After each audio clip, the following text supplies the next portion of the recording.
Morning everybody, welcome back to the channel. The AHDB Milling Week conference presentation I was talking about went well, and I was interviewed afterwards by the Farmers Weekly podcast. I'm a big believer in the automobile university, a phrase coined by Zig Ziglar to describe the habit of listening to educational programs whilst driving. In his day, a cassette program in the car was equivalent to a degree program each year.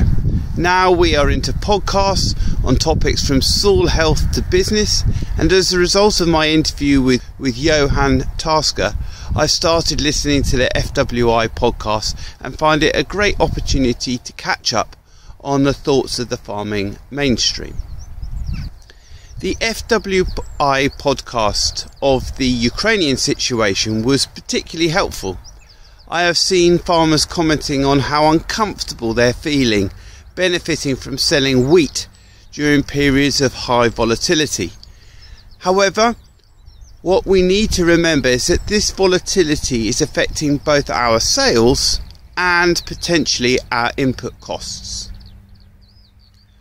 I shared the stage with Sarah Clark of ADAS.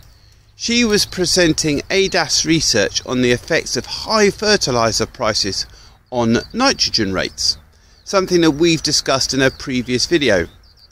A takeaway from her presentation: it remained essential to maintain nitrogen application levels in order to achieve 13% milling wheat protein. Obviously, we're at a milling wheat conference. Is to reduce N rates by 50 kilos of N per hectare if we're at a break-even ratio of 10, but you can look for your individual circumstances. From that graph, we could see that in most cases, it's still economically justified to target milling quality, particularly if premiums are around £30 per tonne or more. However, you do have to think of your individual situation, and if you're in a situation where maybe you don't always achieve 13% protein, or there's a risk that your Hagbergs or specific weights might be low, then the balance and the risk-benefit balance may switch in the other direction. So it is something to think about, but generally, if milling wheat premiums are good, then it's still worth striving to achieve that. However, I recall data from heritage varieties like Maris Widgeon and Wakelin's YQ population, which appeared to be more efficient in their nitrogen conversion and achieve higher protein with less nitrogen. This week I was also listening to John Kempf interviewing Dr. Joe Lewis, an entomologist who documented how the behaviour and chemical interactions between parasitic wasp, herbivorous insects like aphids, and how plants play a crucial role. In the latter sections of the interview, Joe Lewis describes his concerns regarding the indiscriminate control of insects using the BT trait in GM cotton. He was concerned that the BT trait was so good at controlling bollworm caterpillar, which is the host of his favourite parasitic wasp, that the natural population of the wasp had crashed. His point was that you needed some pest in order to support the beneficial insects that controlled them. Without some pest, the predators can't exist. This harks back to fundamentals of observing thresholds in integrated pest management, or IPM.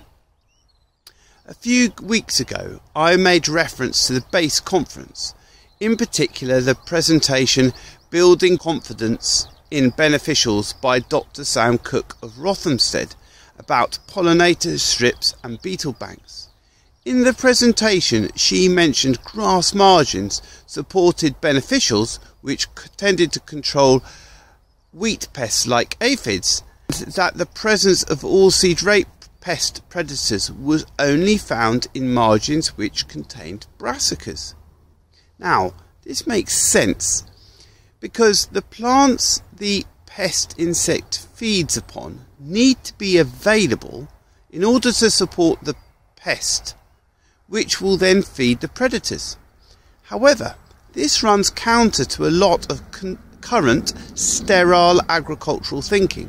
For example, removing any brassicas from cover crop mixes in order to prevent disease carryover to oilseed rape cash crops grown later in the rotation. My current thinking could be described as future crop pest strips. For example, a brassica strip through a wheat field in order to provide beneficials in the subsequent oilseed rape cash crop. Then a wheat pest strip in a brassica cash crop in order that the wheat beneficials are available in the subsequent wheat cash crop. Fortunately, this doesn't have to be an expensive establishment, as self-sown volunteers would be a perfect host for the pest and hence the beneficial. So this is the aftermath of our multi-species cover crop. This is a field that suffers badly from brome. If you come down into, you see plenty of cereal volunteers, which might help provide a host for our beneficials. We have got a little bit of vetch left over there, and we had also undersown clover in last April, and especially in the tram lines there's plenty of clover coming through.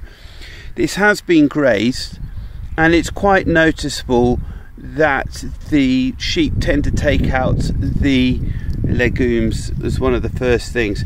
There's quite a understory of greenery, mostly grass weeds and wheat volunteers, and this is a good alternative to the brassica based cover crop, where the pigeons are eating it hard at the moment and there's almost no green ground cover, so not quite what I wanted.